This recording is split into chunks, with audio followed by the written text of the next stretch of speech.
6 de março de 2014. Na região suburbana de Los Angeles, 2 policiais locais observam um homem, aparentemente com mais de 60 anos. Seus cabelos grisalhos estão um pouco bagunçados, usa uma camisa abarrotada, um jeans velho e meias de ginástica, sem sapatos. Seu semblante é de preocupação, parece que não dorme há dias. O que vamos perguntar a este homem? Diz um dos policiais. Ele parece estar preocupado, com medo de falar com a gente. Na verdade, eu gostaria de perguntar a ele sobre Bitcoin. Esse homem é Satoshi Nakamoto, diz o outro policial. Era difícil de acreditar que o homem que desenvolveu o Bitcoin e àquela altura possui uma fortuna estimada em 400 milhões de dólares, era um nipo-americano chamado Dorian Nakamoto, morando com a mãe idosa em uma casa simples em Temple City, subúrbio de Los Angeles. Junto dos policiais, um repórter da Newsweek aborda Dorian Nakamoto para fazer algumas perguntas. Há 2 meses ele vinha trocando e-mails com Dorian e investigando sua vida. Em algumas oportunidades mandou e-mails perguntando sobre o Bitcoin, das quais nunca obteve respostas concretas. Ao questionar pessoalmente Dorian Nakamoto, acompanhado de 2 policiais, sobre o que ele fazia entre 2007 e 2009, Dorian responde assustado que estava trabalhando em um projeto confidencial e não poderia falar nada. E ao receber mais algumas perguntas, recusou-se a responder, e a polícia deixou claro que a conversa estava encerrada.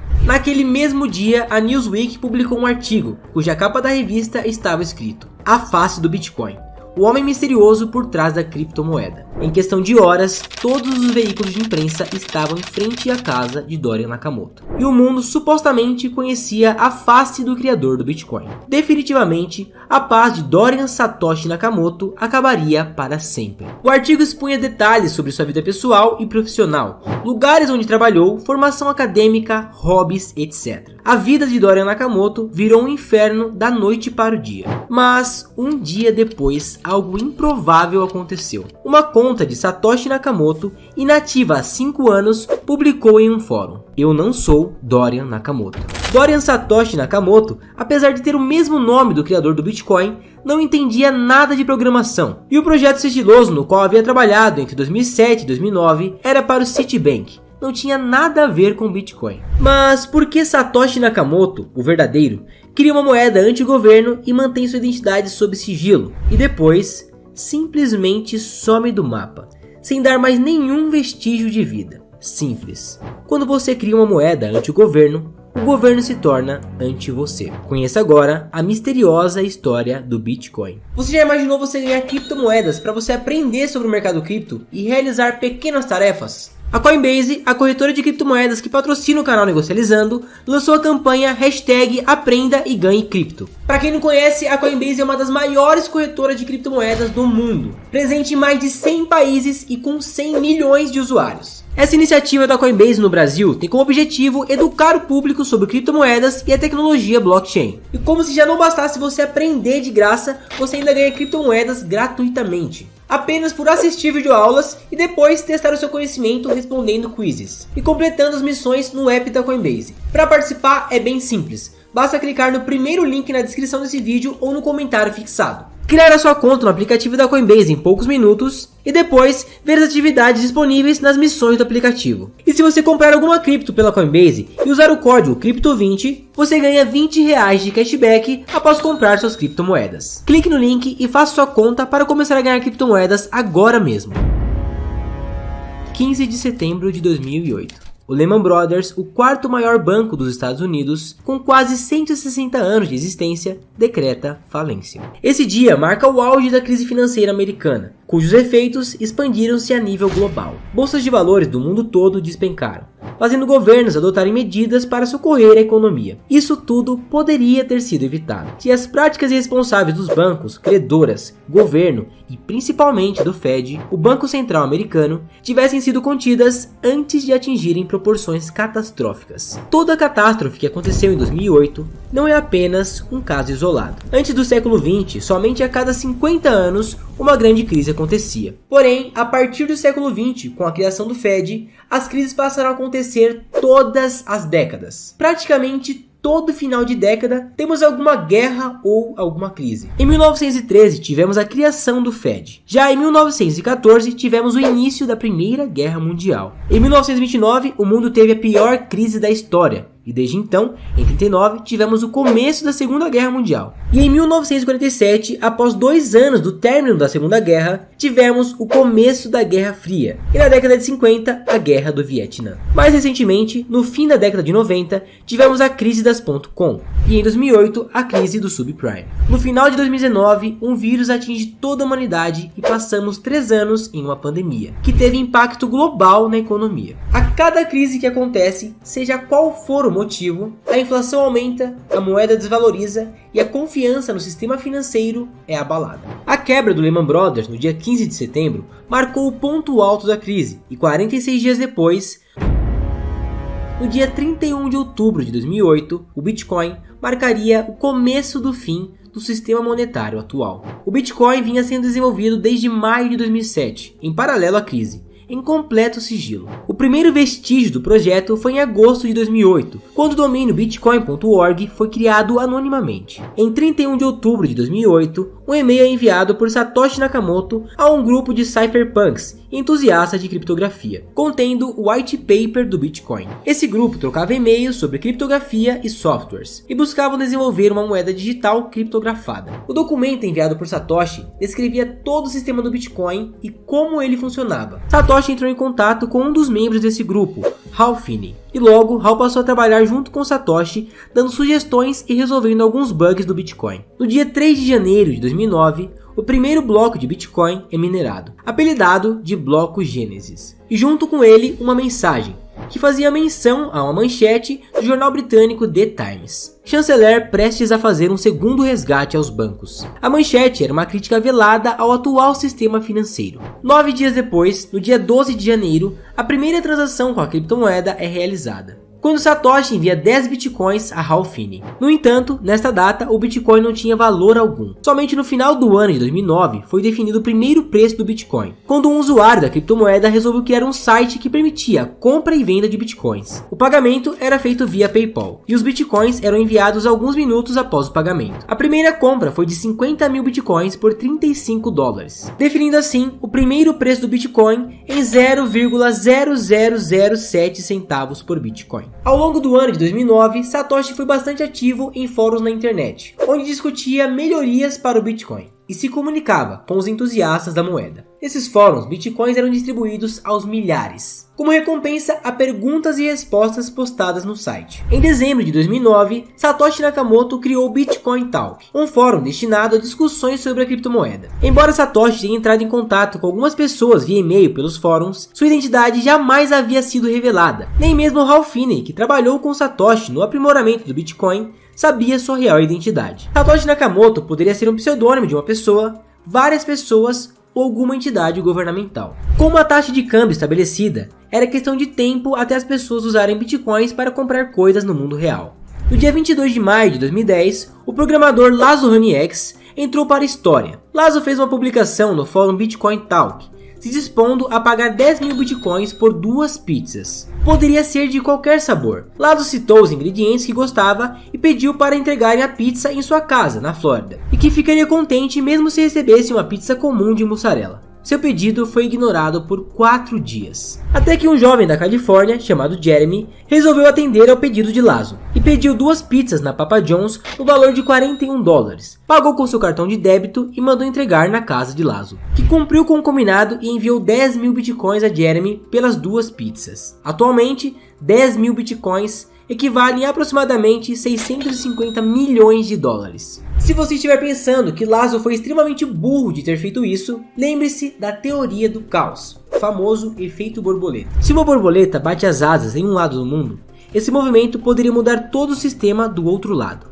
Pequenas modificações em um sistema podem causar grandes mudanças. Aquela foi a primeira transação comercial usando Bitcoin para comprar algo que realmente existe. Talvez se Lazo não comprasse essas 2 pizzas, jamais haveria o consenso e a percepção de que o Bitcoin poderia ser usado como uma moeda. E hoje talvez o Bitcoin nem existisse mais. O dia 22 de maio ficou marcado para sempre na história como Bitcoin Pizza Day. Após a transação, a moeda automaticamente se valorizou, passando a valer 0,004 centavos, e poucos meses depois rompeu a barreira de 1 centavo. Ao romper a barreira de 1 centavo, o Bitcoin passou a se valorizar cada vez mais. E em fevereiro de 2011, outro marco importante aconteceu. Pela primeira vez, o Bitcoin se igualou ao preço do dólar. Um Bitcoin custava $1.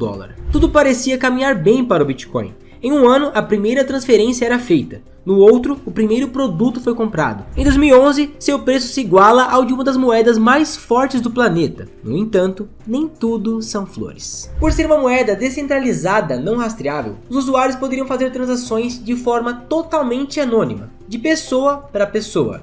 Sendo assim, o anonimato caía como uma luva para criminosos e possibilitava a venda de drogas, armas e outras coisas piores pela Darknet. Um grande exemplo disso é a Silk Road, um marketplace de compra e venda de drogas e outros produtos ilícitos, criado por alguém que utilizava o pseudônimo de Dread Pirate Roberts. Esses criminosos viram no Bitcoin uma solução para esse problema. A Silk Road se tornou muito popular em 2011, e virou notícia no mundo inteiro. Então, o Bitcoin passou a ser mal falado pela mídia e entrou no radar da polícia e do Estado, sendo considerado uma moeda associada a atividades criminosas. Totalmente o oposto do que Satoshi Nakamoto queria. E falando em Satoshi Nakamoto, por conta da repercussão negativa que o Bitcoin vinha tendo, desde meados de 2010, Satoshi foi se afastando da internet. A última aparição pública de seu nome no fórum Bitcoin Talk aconteceu no dia 12 de dezembro de 2010. Após desaparecer da internet, Satoshi ainda trocou e-mails com Mike Hearn e Gavin Andresen, um dos desenvolvedores do Bitcoin, por alguns meses. No dia 23 de abril, Satoshi trocou e-mails com Mike Hearn, onde disse que estava deixando o Bitcoin para partir para outras coisas, com Gavin e os outros membros da equipe de desenvolvedores. 3 dias depois, no dia 26 de abril, Satoshi mandou um e-mail para Gavin, onde dizia: "Eu gostaria que você não continuasse falando de mim como uma figura misteriosa e oculta. Em vez disso, dê os créditos aos colaboradores de desenvolvimento do Bitcoin, pois isso ajuda a motivá-los." Neste mesmo e-mail, Satoshi ainda dizia que não gostava do fato do Bitcoin ter sido adotado por criminosos e se tornado alvo do governo. Gavin respondeu o e-mail e disse que havia sido convidado a falar em uma conferência realizada pela CIA. Após esse e-mail, Satoshi não respondeu mais. O legado do Bitcoin estava nas mãos de Gavin. Coincidentemente, esse último contato aconteceu 2 meses antes, após o surgimento da Silk Road. Mesmo em meio a toda a repercussão negativa, o Bitcoin atingiu $30 naquele ano. É como diz o ditado: não existe publicidade negativa. No ano de 2012, sob gestão de Gavin e sem sinal de vida de Satoshi, o Bitcoin cruzou a barreira dos $100. E no ano seguinte, em 2013, ultrapassou os $1.000. Você se lembra do Dread Pirate Roberts, fundador da Silk Road? Na verdade, seu nome é Ross Ulbricht. Ele foi descoberto e preso em uma biblioteca pública pelo FBI. Ross pegou pena de prisão perpétua, mais 40 anos sem liberdade condicional. Ou seja, se ele morresse e reencarnasse, na sua outra encarnação ele ainda teria 40 anos de pena para pagar. Com isso, chegamos a 2014. Satoshi Nakamoto já estava sumido há 3 anos. Nesse período, o Bitcoin evoluiu. Uma fundação foi criada para promover regras. Isso aumentou sua confiabilidade, tirando a percepção de que o Bitcoin era usado apenas para coisas ilícitas. Pessoas comuns podiam ter acesso ao Bitcoin através de corretoras de criptomoedas, que surgiram e possibilitaram um acesso mais fácil ao Bitcoin e outras criptos. Pouco a pouco, o Bitcoin, que havia perdido sua figura paterna há 3 anos, foi conquistando seu lugar no mundo. Até que chegamos no dia 6 de março de 2014, quando pensamos que finalmente havíamos encontrado a mente genial por trás da criação mais revolucionária do mundo, após a eletricidade e internet. No entanto, como vocês bem sabem, Dorian Satoshi Nakamoto não é o inventor do Bitcoin. Para salvar a vida de um inocente, às 13 horas e 17 minutos do dia 7 de março de 2014, como vocês também já sabem, uma conta de Satoshi Nakamoto publicou no fórum P2P Foundation, que não era Dorian Nakamoto. Algumas pessoas pensam que Satoshi já morreu, outras pensam que ele é um grupo de pessoas ou que ele possa ser uma entidade governamental. Os mais radicais até acreditam que ele possa ser o anticristo. Mas, afinal, quem diabos é Satoshi Nakamoto? Para chegarmos a Satoshi, precisamos fazer uma pequena investigação. E para isso, precisamos conhecer os projetos predecessores ao Bitcoin. E também extrair o máximo de informações possíveis que Satoshi nos deixou em seus e-mails e nos fóruns da internet. Vamos começar pelo que Satoshi já nos revelou sobre ele. Levando em consideração a complexidade do Bitcoin, podemos concluir que Satoshi tem amplo conhecimento em programação, criptografia e economia. No white paper do Bitcoin, o documento que Satoshi mandou explicando sobre a criptomoeda, notou-se que a escrita e os termos usados são do inglês britânico. Sendo assim, Satoshi pode ser do Reino Unido. Com isso, podemos começar a juntar as peças do quebra-cabeça e chegar nos principais suspeitos de ser o criador do Bitcoin. Essa pista se sustenta quando Satoshi deixa uma manchete do The Times, no primeiro bloco de Bitcoin extraído, o bloco Gênesis. Isso porque o The Times é um jornal de Londres, portanto, um jornal britânico. No white paper do Bitcoin, nota-se também que Satoshi deixa um duplo espaço após os pontos finais de todas as suas frases. As informações de suas contas nos fóruns dizem que Satoshi faz aniversário no dia 6 de abril. Satoshi mostrou possuir ideais libertários e uma postura crítica em relação ao controle estatal sobre a economia e privacidade individual. Com base nessas informações, podemos investigar e tirar algumas conclusões. Mas para encontrar os suspeitos, precisamos voltar nos predecessores que inspiraram a criação do Bitcoin e também conhecer alguns membros que fizeram parte da equipe de desenvolvedores do Bitcoin. 1982. Esse é o ano em que tivemos o primeiro vestígio de um projeto de criptomoeda. David Shaw, um renomado criptógrafo, publicou um artigo sobre pagamentos não rastreáveis. Em 1983, o projeto chamado inicialmente de eCash foi lançado. E em 1989, David se junta com mais alguns sócios e o projeto se transforma no DigiCash, uma empresa que visava possibilitar pagamentos seguros e anônimos. Em 1993, a DigiCash finalmente consegue criar um sistema que permite transferências seguras e anônimas, totalmente criptografadas. E esse projeto inspirou a criação de um grupo ativista chamado como Cypherpunks. Eu já usei esse termo no começo desse vídeo, porém, teve gente que não gostou nada disso. O governo. Essa situação deixou David extremamente desconfiado de seus companheiros de equipe, o que levou a diversos desentendimentos internos e culminou na falência da DigiCash em 1998. Por ser o precursor dessa tecnologia, David Shaw entra na nossa lista de suspeitos. Em 1996, 2 anos antes da falência da DigiCash, o médico oncologista Douglas Jackson e o advogado Barry Downey criaram uma moeda lastreada no ouro. Os usuários podiam transferir valores um para o outro. Uma quantidade de e-golds equivale a uma determinada quantidade de ouro. Isso era uma alternativa às moedas convencionais como dólar, euro, etc. No ano de 2000, os fundadores dessa empresa, junto de mais 200 pessoas, reuniram-se em uma praia, nos arredores de Anguilla, uma pequena ilha no Caribe. O tema da reunião era apenas um: usar a moeda para travar uma revolução contra os bancos centrais. Muitos acreditam que Satoshi estava nessa reunião. No entanto, fica difícil dizer quem é ele. Ele pode ser qualquer pessoa das 200 que estiveram na conferência. Dessa forma, fica difícil de saber. Mas, algo que podemos afirmar com clareza é que o e-gold serviu como uma das inspirações de Satoshi para criar o Bitcoin. Coincidentemente, o e-gold teve o mesmo fim do DigiCash, saindo de cena em 2007, após seus fundadores serem indiciados pelo Departamento de Justiça dos Estados Unidos. Talvez seja por esse motivo que Satoshi jamais revelou sua identidade. Embora o projeto tenha servido de inspiração para o Bitcoin, seus fundadores não entram na lista de suspeitos, pois não há muitos indícios de que eles possam ser Satoshi. Em 1998, tivemos também 2 projetos de criptomoedas, o B-Money, que inclusive é referenciado no white paper do Bitcoin, e o BitGold. O projeto B-Money foi desenvolvido pelo cypherpunk Wei Dai, um cientista da computação de origem chinesa. Wei criou um conceito de criptomoeda e lançou um white paper de seu projeto, apresentando suas ideias. Porém, seu projeto era mais conceitual do que prático. A não aceitação do projeto pela comunidade e a falta de recursos tecnológicos fez com que o projeto B-Money acabasse por ficar guardado na gaveta, mas foi essencial para o desenvolvimento do Bitcoin. Embora esse projeto tenha sido referenciado no white paper do Bitcoin, há poucas chances de Wei Dai ser Satoshi Nakamoto, o que não é o caso do fundador do BitGold,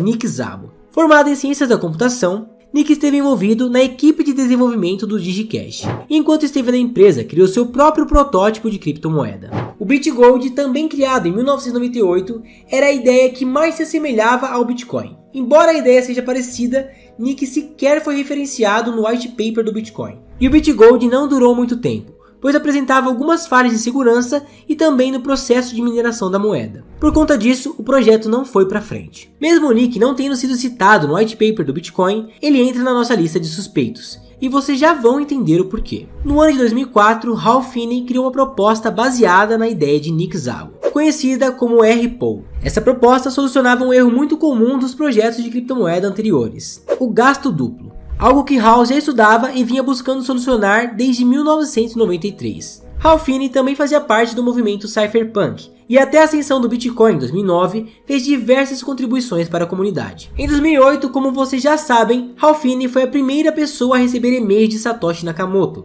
e também trabalhou com Satoshi no desenvolvimento e aprimoramento do Bitcoin, resolvendo diversos bugs, além de ter sido o primeiro a receber uma transação de Bitcoins e também um dos primeiros a minerar Bitcoin. Embora Hal Finney não tenha sido citado no white paper do Bitcoin, seu projeto contribuiu para o desenvolvimento do Bitcoin, e ele pode ser considerado um dos suspeitos. Outro nome envolvido é Gavin Andresen, o desenvolvedor de softwares que foi escolhido por Satoshi para dar continuidade ao legado do Bitcoin. Embora Gavin não tenha feito muitas contribuições anteriores na área, Gavin foi um dos primeiros a ver potencial no Bitcoin, minerando e comprando a moeda ainda em 2010, e posteriormente assumindo o papel de líder. No entanto, não há muitos indícios de que Gavin possa ser Satoshi. Por conta disso, ele não entra na nossa lista de suspeitos. Ainda há um nome que até o momento ainda não foi citado nenhuma vez nesse vídeo, e esse é um dos nossos principais suspeitos: Adam Back. Adam foi citado por Satoshi Nakamoto no white paper do Bitcoin. Ele é doutorado em ciência da computação,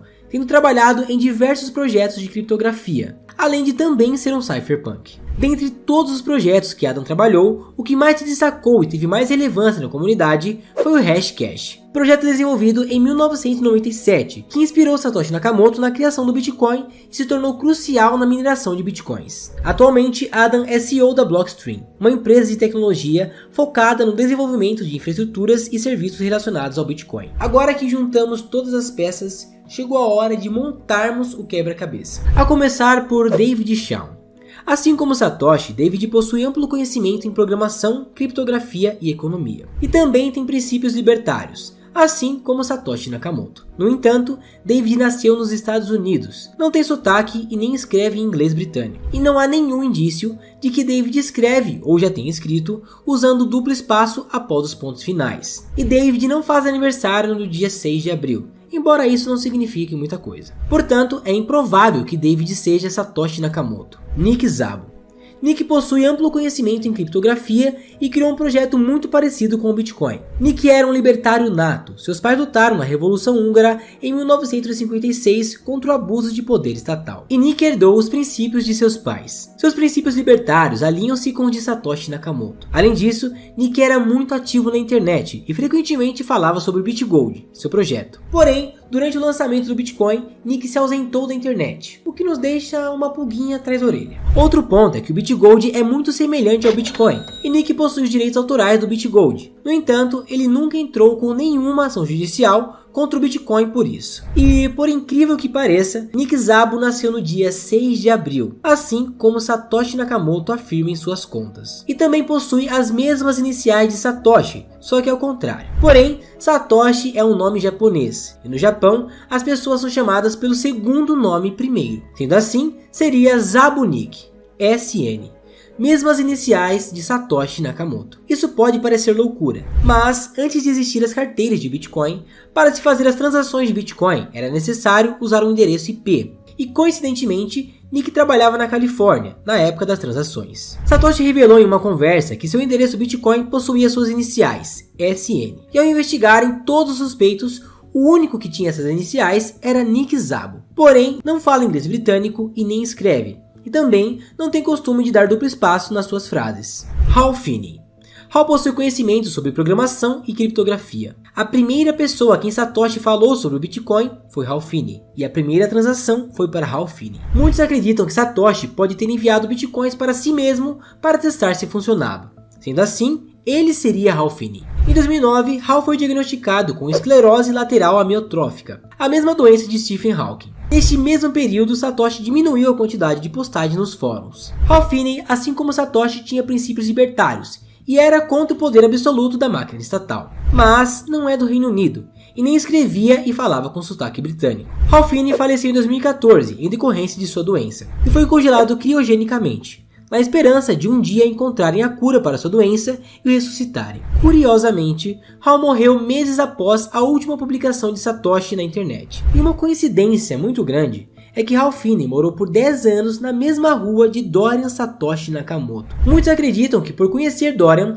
Hal Finney escolheu esse nome para usar como pseudônimo. Em seus últimos suspiros, Hal Finney negou ser Satoshi Nakamoto, e sua esposa afirma que o marido não é Satoshi. Adam Beck. Adam nasceu em Londres, portanto é britânico. Seu sotaque obviamente é britânico e sua escrita também. Além disso, Adam tem o costume de dar um duplo espaço em suas frases. Londres é a sede do jornal The Times, o qual Satoshi Nakamoto usou uma manchete para colocar no seu primeiro bloco de Bitcoin extraído. Adam foi pioneiro no estudo de moedas digitais. Possui amplo conhecimento em criptografia e programação e é aficionado por política, tendo grandes princípios libertários. Adam Beck era conhecido por patentear muitos de seus inventos e projetos, mas de 2005 a 2010 não patenteou nenhum. Talvez porque estivesse trabalhando no Bitcoin.